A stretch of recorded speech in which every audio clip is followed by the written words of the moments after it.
The news day continues here on One News Now. I'm Riza Diaz. Hundreds of foreign nationals were arrested while millions of pesos were seized in a POGO hub raid in Pasay City. The details in this report.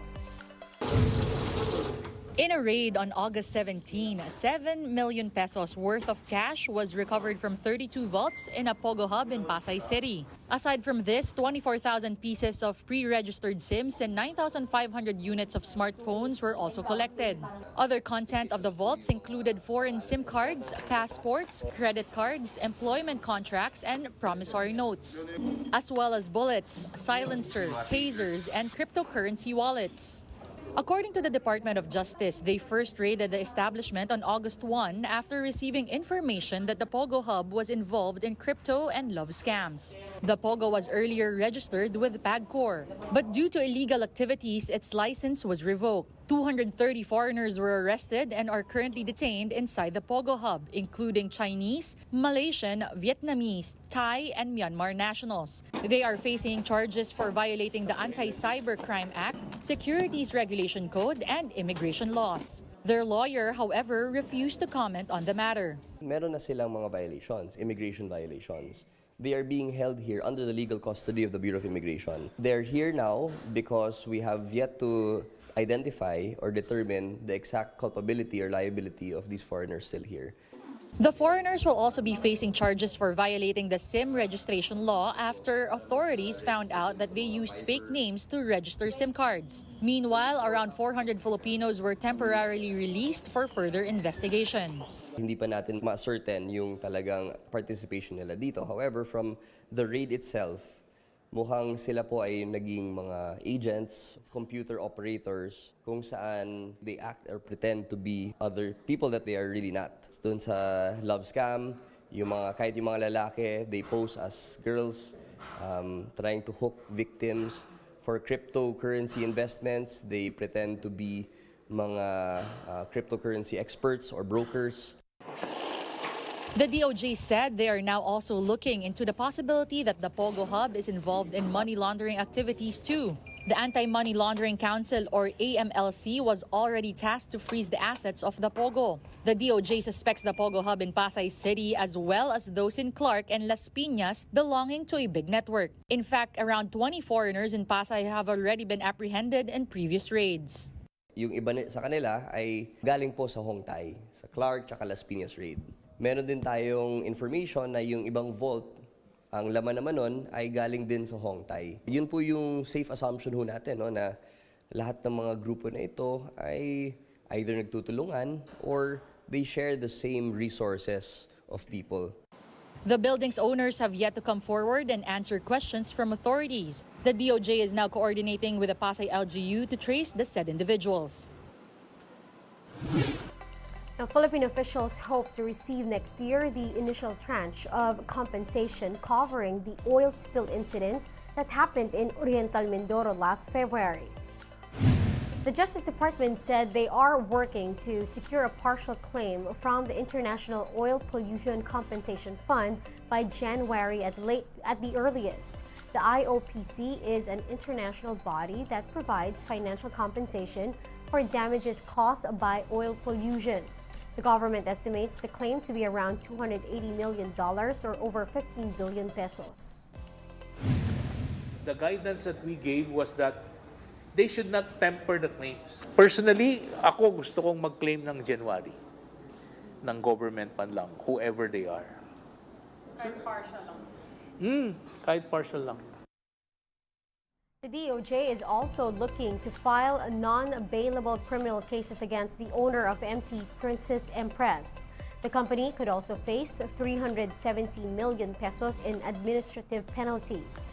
Meanwhile, the Justice Department has formed a task force that will look into maritime disasters that have occurred in the past 10 years. Right now, we have opened the stage for the revival of these cases. At least man lang on the fact-finding side. At kung may makita kaming basehan para mag-file ng kaso, magpa-file kami ng kaso. We'll be back with more stories after the break. Keep it here on One News.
still watching One News Now, I'm Riza Diaz.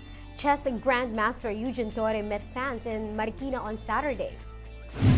Eugene is the first chess grandmaster in Asia and the first Asian male to be inducted into the World Chess Hall of Fame. Now, back from retirement, he completely dominated the Guam International Open Chess Tournament, where he won all 9 of his matches. Now, at the meet and greet, he urged parents not to force their children to play chess and just to let them enjoy the sport. Now, as head coach of the country's chess team, Torre also said he wants to hone the youth in chess and not for just competition. Ma-apply nila sa buhay, panalo na eh. Bonus na lang kung it so happen na super galing and happen to be a representative of the country. So yun, regardless, basta coming from the heart, well-supported ng family, I believe na learning and playing chess sa ating mga kabataan ay panalo na. It's already a winning move.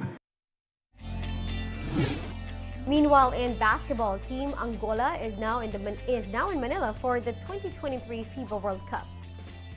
The team arrived in the Philippines at around 6 p.m. on Saturday. Angola is at Group A along with Philippines, Italy, and Dominican Republic.